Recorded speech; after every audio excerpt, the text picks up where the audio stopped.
if you don't mind, Mario, going back in time, I mean, from the early days, you said there wasn't anything like that in your family, as far as racing, and I received some information, some notes that I've been reviewing, and if you don't mind just hitting on it, because you're such a phenomenal individual. I mean, you're world known, and there's not a lot of people that are world known, you know, but.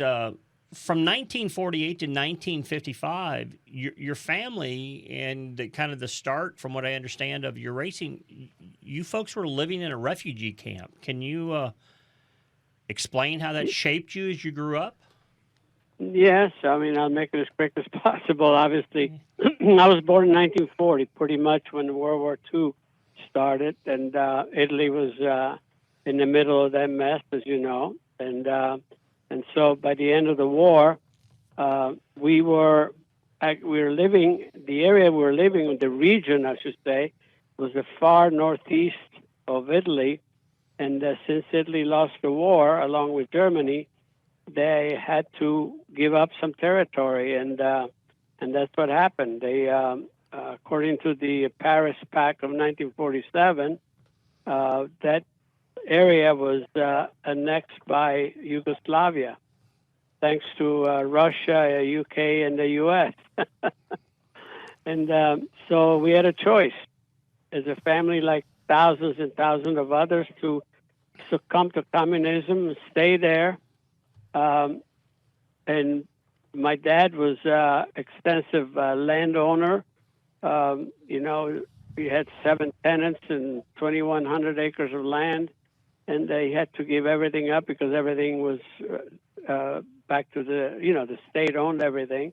So anyway, the choice was to leave, and there was an agreement with Italy that they would allow these so-called refugees to come in there, and we wound up in a refugee camp in Lucca in Tuscany.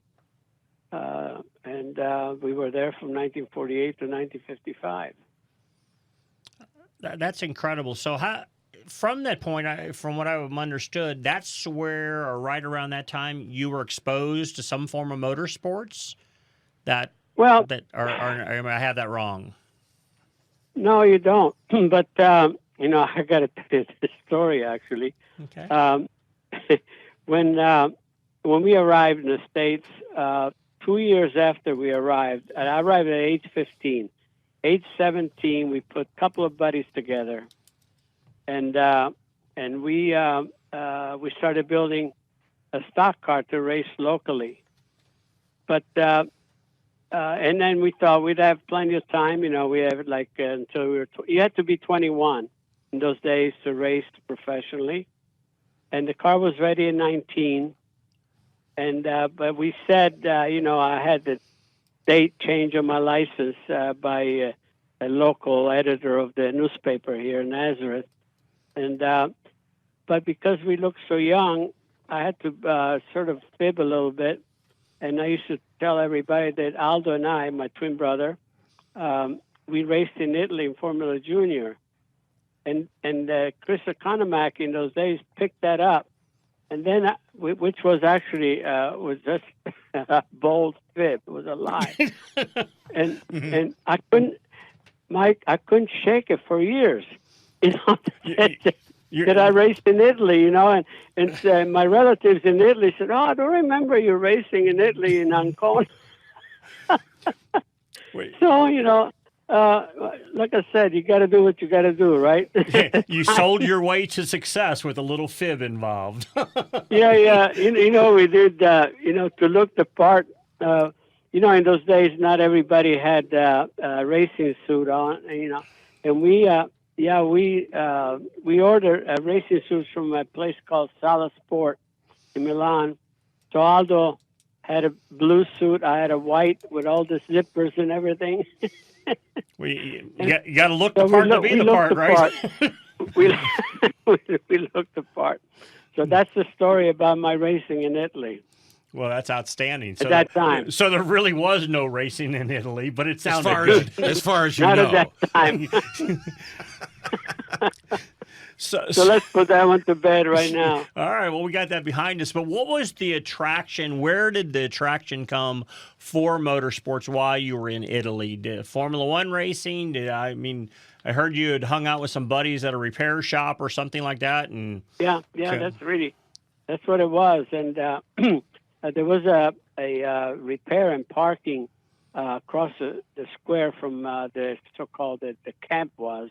The camp was actually used to be an old monastery and so forth, and there was about 1,200 people there, and from different parts of Istria, and but anyway, and Aldo and I used to hang out there, and we befriended the owners who were really nice, and that's where I learned how to drive. I was like 12 years old, parking cars and doing burnouts. Doing burnouts. I'm sure the owners appreciated that because part of the story. No, the owners loved that. It's good that but the owners of the cars probably they never knew that obviously. But every time I valet a car here, I wonder if they're doing the same thing that I used to do. Well, certainly they are. They took it. They got that image from Mario Andretti. Future race car drivers. That's great. Yeah, but that's really how it all. It was pretty much like I said. We were hanging out there, and then we expressed ourselves. We just became interested through magazines, and also in those days you didn't have television, but you go to the movies, and they would have newsreels. The movies always there was an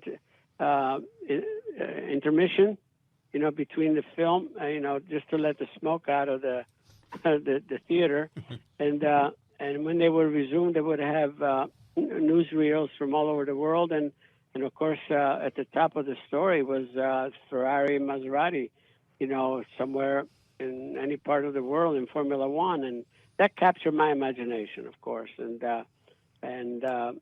so when I saw my first Grand Prix in 1954, a year before we came over, that was something that really cemented, the idea. Obviously, seemed like such an impossible dream. Of course, we didn't know what the future would hold, and even going to America, we had no idea. My dad actually applied for visas through the. We had an uncle here in America who suggested that if things don't get any better there, why don't you come to America and I will, guarantee whatever guarantees you have to do for a visa. And he applied for a visa in 1952. It took 3 years. My dad almost forgot about it. And the visas came through. And when we were accepted, my dad said, well, we're probably going to America maybe for 5 years and then come back. Well,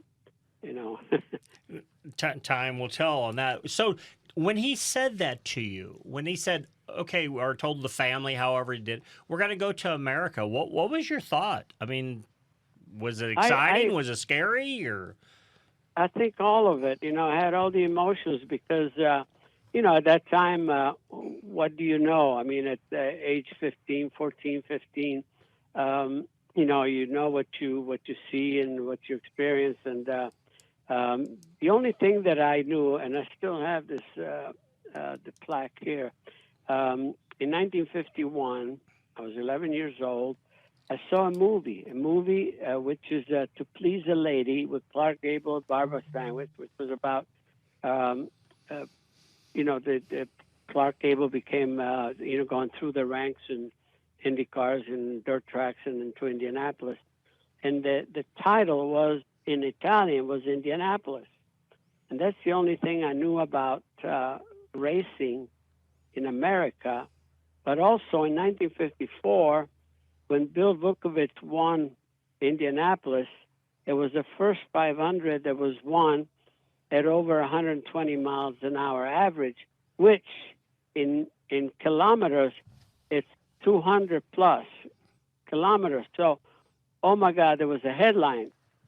And I says, oh, wow, unbelievable, because, the maximum on the speedometers on any of the high-performance cars like Alfa Romeo, Lancias in Italy was 200. I figured, oh, my God, that was an average. So, things like that. As a kid, it excites you, and there were so many things there. But again, we only knew so much. I wanted to be a race driver in Italy, so going to America, I figured, oh man, my world is over. But I can tell you what took place once we arrived here on June 16th, 1955. It was a beautiful June day. When it was on a Thursday, and we were hanging out at my uncle's house, and actually it was my sister Anna Maria's 21st birthday. We were sailing under the Statue of Liberty at 5 a.m. But anyway, it was a Thursday. We were hanging out, and on a Sunday, the following Sunday, in the evening, we see lights in the background and a big roar of engines. This is 3 days after arriving here. And Aldo and I just looked at each other. We booked. We followed the noise.